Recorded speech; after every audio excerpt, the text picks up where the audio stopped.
দাদা দাঁড়ান দাঁড়ান দাঁড়ান, বলছি দাদা এখানে ধনপতি রায়কে কোথায় পাওয়া যাবে বলতে পারেন? ধনপতি রায়?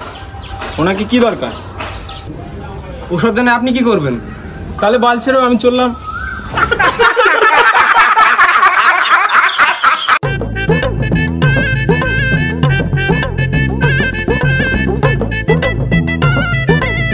দাদা।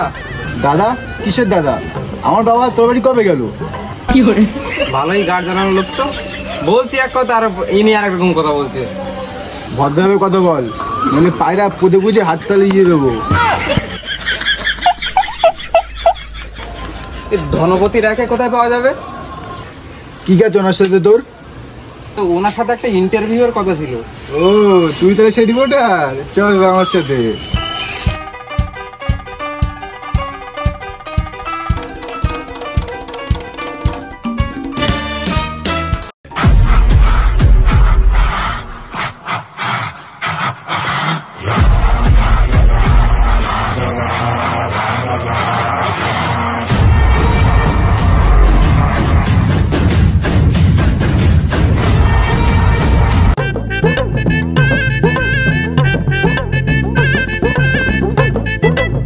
স্যার স্যার নয়,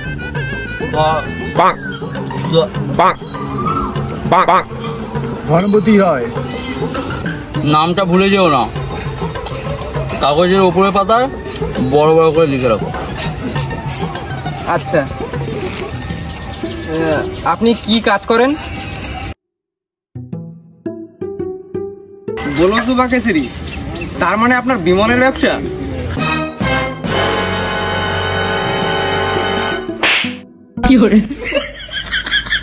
আমার Dream11-এ দুটো অ্যাকাউন্ট আছে। ও আপনি তাহলে জুয়ারি?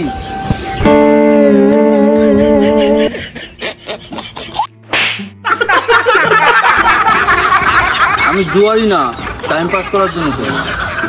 ইনি একমাত্র ব্যক্তি যে টাইম পাস করার জন্য ভিটে মাটি চাটি করে ফেলেছেন।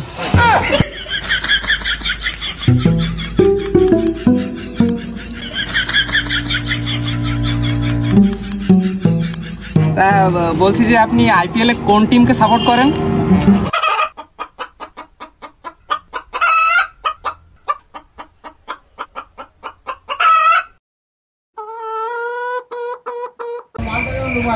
আরে কিছু তো বলবেন। RCB, royal Challengers Bangalore.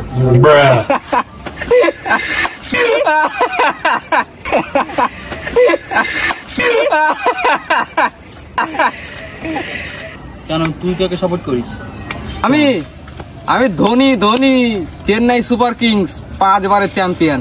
আর তোরা এক কাজ কর, ঠিক আছে, মাটি দিয়ে একটা কাপ বানিয়ে ঘরে সাজিয়ে রাখ। তোরা তো খেলে জিততে পারবি না, তো ওটাই তোদের কাজে লাগবে, ঠিক আছে? জানিস তুই কোথায় আছিস? দাঁড়া, আমাকে বলতে দে। ধনপতি এলাকায় এসে ধনপতি কিংকে নিয়ে হাসাহাসি করছিস? ধর সালারে।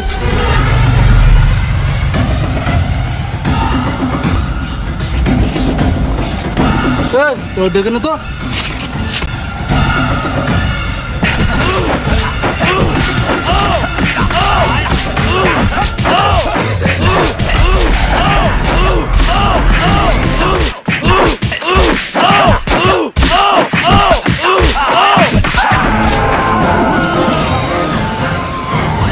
আর তুমি আমাদের রক্ত মিশে আছে, বুঝলি? আর পানের পিকেও।